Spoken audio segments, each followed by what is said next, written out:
March is a beautiful time of year to experience downtown St. Petersburg. And we have another reason for you to go. The Savory Spice Shop invites you to Sip and Spice in a 3-day event this coming weekend. And joining me with all of the savory details is executive chef and owner Ivan Jean Blanc. I was getting ready for my big, French pronunciation there. That was very good. Well, welcome to the show, Chef. Well, How are you? Thank you. I'm great. Well, I am excited that we are doing a cooking segment again. We are back in the kitchen, but you're the one with the exciting weekend coming up. Congratulations on 1 year for your shop. Tell people all about it and why we all need to celebrate this accomplishment. So this is our first anniversary, and we're really looking forward to combining several things, one of which is the release of my new book, which is titled A Year of Brunches, which features 52 weeks of recipes, brunch recipes, obviously. And we're going to have a book signing there, and I lost my train of thought. You're going to have a lot of fun. You're going to have entertainment. You've got a flamenco, right? Yep. Guitarist coming out. 12 to 3 on Saturday, as a matter of fact. You know what? We've been just getting ready to chit chat here as you get ready to prepare, by the way. What are you going to be making for us today? So I thought it was appropriate to pick one of my favorite recipes from the book to make today, and it's a brisket hash recipe. That's kind of unique because I created this with trying to keep low calories in mind. Oh, yeah. So it's really carb-free almost. And so we're going to walk through the process. It also is a very simple recipe. You can make this in a matter of less than 30 minutes. Well, let's go ahead and get started before I dive in, because I've got so many things that I do want to talk with Chef Ivan about. So what is first? Okay, so first of all, we have slow cooked this brisket for 12 hours overnight. So that's what saves a lot of time in making this recipe. Oh, yeah. It's slow cooked in these spices that you see up front. The winner of the pack is the chimichurri spice, which does most of the flavoring that's in this brisket that we'll add to this dish in a minute. The second part, and the first thing that we put in the dish, is parsnips.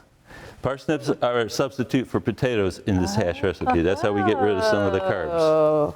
If you're not familiar with parsnips, they grow underground, look kind of like white carrots. We'll saute the parsnips. I've already got the burner going for us. And what flavors this recipe a great deal is Marsala wine, which I like to cook with. And we're going to throw a bit of that in there. You can hear the sizzle coming up. And really, while you're sizzling, I love this and getting to know you. I've kind of hinted at it a little bit. You say this is your retirement job. Right. Explain how you had a passion for cooking. That passion for cooking launched into you wanting to have a spice shop, because I think that's a pretty fascinating way to go. And then the cookbook came. Yeah, so it came about in a funny sort of way. I was doing cooking events, and I came across the opportunity to buy the spice shop, and I thought, perfect spot for cooking events. So we do a lot of cooking events at the spice shop as a result.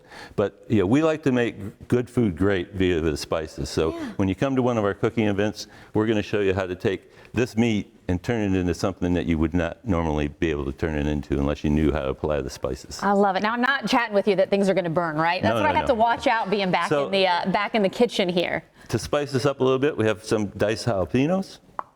Oh. So we're going to get them going, followed by red onion, which we pre-cut, obviously.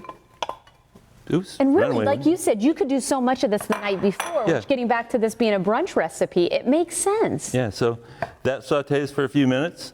Then we add in the brisket. So, by the way, this smells really good. Can I just say, this is a good recipe to get back into the kitchen on. So, yeah, it's a really delicious recipe.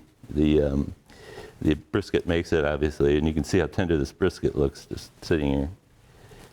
Nice. All right, so we're going to put that in there.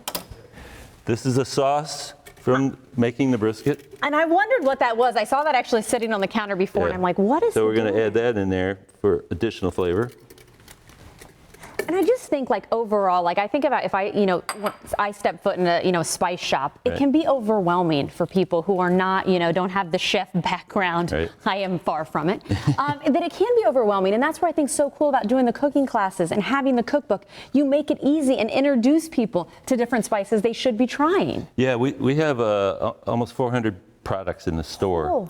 and many of them from around the world. So it's a place to come if you need spices that you've never used before. We have many people coming into the store who just say, here's my recipe, and it calls for this thing, and I don't even know how to pronounce it. That would be me. Guaranteed that would be me. And we likely will have it. So we'll go ahead and show them how to use it and go from there. Okay, so how are we doing over here? We're cooking along. I'm going to add some Swiss chard for a little color, a little flavor to this. Okay. Well, just so you know, Chef Ivan, we've got about 1 minute left. Okay. I know we've got a finished product through the magic of television, as they say. Shall I bring it out? Absolutely. Let's go ahead. I'm assuming we're all done here. That's kind of the ingredients to give people at home. That's everything you need to know. Let's throw in some cheese real fast. Oh, yeah.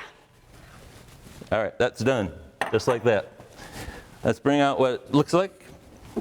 There we go.